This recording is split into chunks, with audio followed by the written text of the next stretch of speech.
Hello, BookTube, and welcome back to my channel. Today we finish the March of the Poems.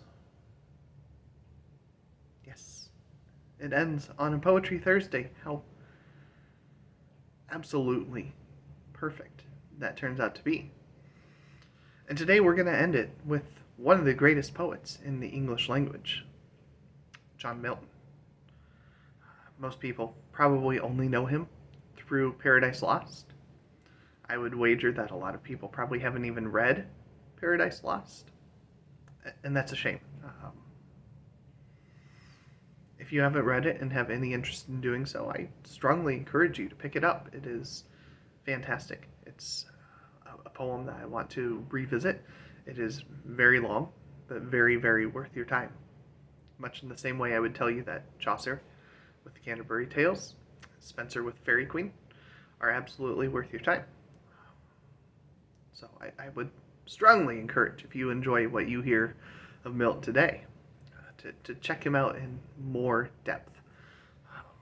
Because I know I plan to check out not just Paradise Lost again, but all of what Milton has written. Because there's so much more. He lived to a very ripe old age. And so the poem I'm going to read to you is called Lycidas. It starts off with a little text here in italics, so I'm going to start with that because it gives you a little framework for the poem, and then I'll just jump right in. It's a little bit of a longer poem, about 200 lines, so buckle up. In this monody, the author bewails a learned friend, unfortunately drowned in his passage from Chester on the Irish seas, 1637, and by occasion foretells the ruin of our corrupted clergy, then in their height.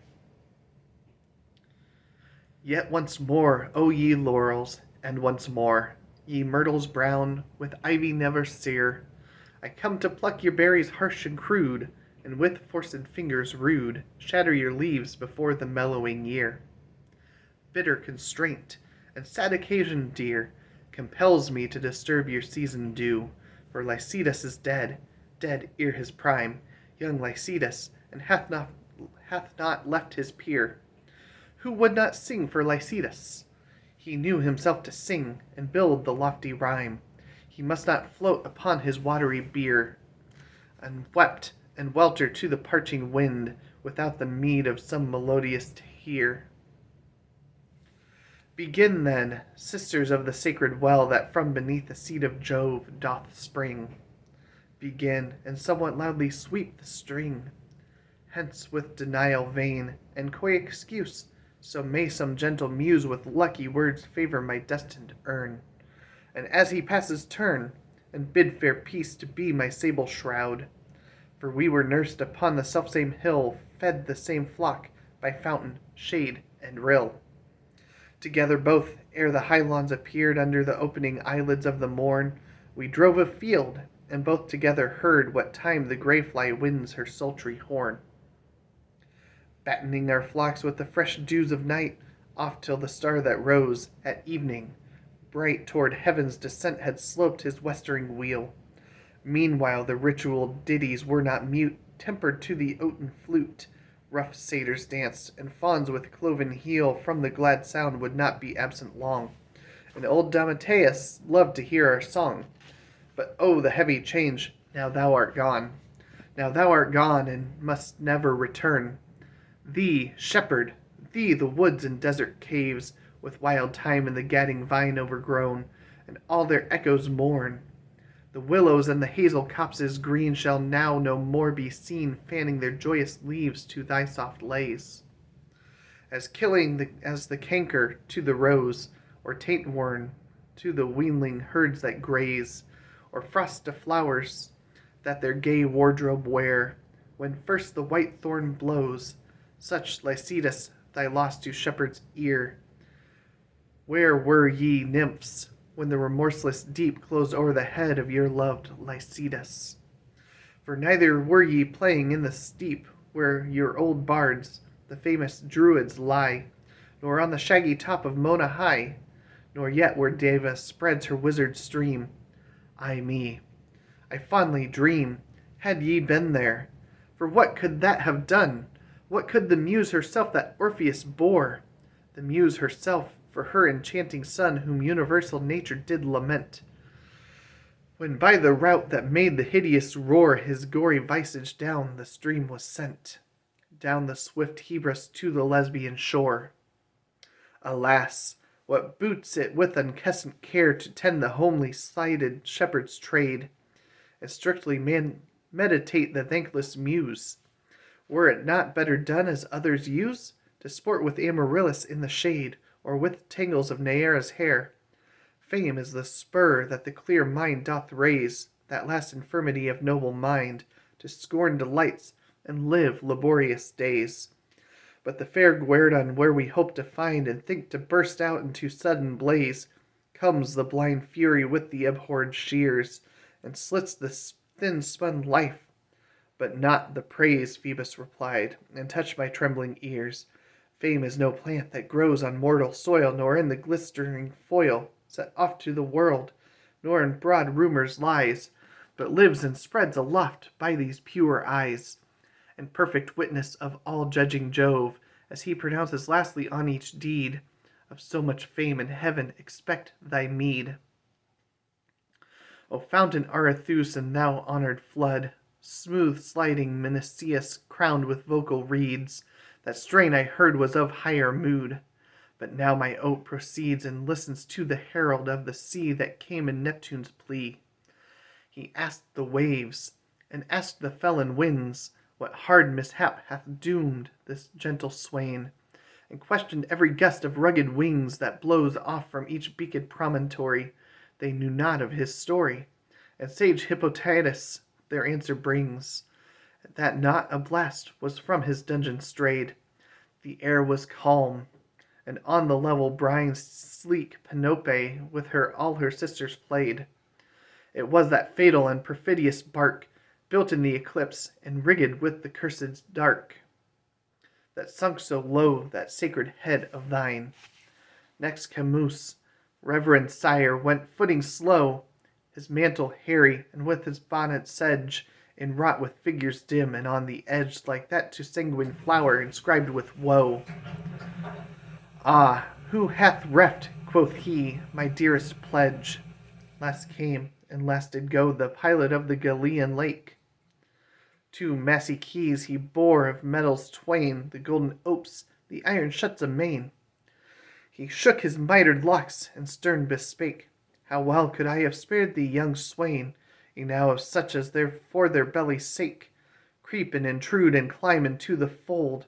Of other care they little reckoning make than how to scramble at the shearer's feast, and shove away the worthy bidden guest. Blind mouths, that scarce themselves know how to hold a sheep-hook, or have learned aught else the least that to the faithful herdman's art belongs. What recks it them? What need they? They are sped, and when they list, their lean and fleshy songs grate on their scrannel pipes of wretched straw. The hungry sheep look up and are not fed, but swollen with the wind, and the rank mist they draw, rot inwardly, and foul contagion spread. Besides what the grim wolf with privy paw daily devours apace, and nothing said, but that the 2-handed engine at the door stands ready to smite once, and smite no more. Return, Alpheus, the dread voices past that shrunk thy streams. Return, Sicilian Muse, and call the vales, and bid them hither cast their bells and flowerets of 1,000 hues. Ye valleys low, where the mild whispers use of shades and wanton winds and gushing brooks, on whose fresh lap the swart star sparely looks, throw hither all your quaint enamelled eyes, that on the green turf suck the honeyed showers, and purple all the ground with vernal flowers. Bring the rathe primrose that forsaken dies, the tufted croto, the pale jessamine, the white pink, and the pansy freaked with jet, the glowing violet, the musk rose, and the well-attired woodbine, with cowslips wan that hang the pensive head, and every flower that sad embroidery wears. Bid Amaranthus all his beauty shed, and daffodillies fill their cups with tears, to strew the laureate hearse where Lycidas lies, for so to interpose a little ease, Let our frail thoughts daily with false surmise eye me, while thee the shores and sounding seas wash far away, where'er thy bones are hurled, whether beyond the stormy Hebrides, where thou perhaps under the whelming tide visit'st the bottom of the monstrous world, or whether thou, to our moist vows denied, sleepest by the fable of Bellerus old, where the great vision of the guarded mount looks to the Nemancos and Bayona's hold. Look homeward, angel, now, and melt with ruth, and, O ye dolphins, waft the hapless youth. Weep no more, woeful shepherds, weep no more, for Lycidas your sorrow is not dead. Sunk though he be beneath the watery floor, so sinks the day-star in the ocean bed. And yet anon repairs his drooping head, and tricks his beams, and with new-spangled ore flames in the forehead of the morning sky. So Lycidas sunk low, but mounted high, though the dear might of him that walked the waves, where other groves and other streams along, with nectar pure his oozy locks he laves, and hears the unexpressive nuptial song, in the blessed kingdoms meek of joy and love.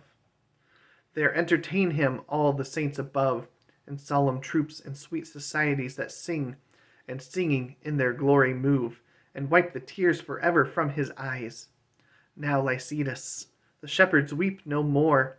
Henceforth thou art the genius of the shore, in thy large rock recompense, and shalt be good to all that wander in that perilous flood. Thus sang the uncouth swain to the oaks and rills, while the still morn went out with sandals gray. He touched the tender stops of various quills, with eager thought warbling his Doric lay. And now the sun had stretched out all the hills, and now was dropped into the western bay. At last he rose, and twitched his mantle blue, to-morrow to fresh woods and pastures new. So thank you for joining me for the March of the Poems. I hope you enjoyed that, and stay tuned, because I've got ideas for April, and I hope you will enjoy, and I hope to see your Poetry Thursday to conclude the March of the Poems.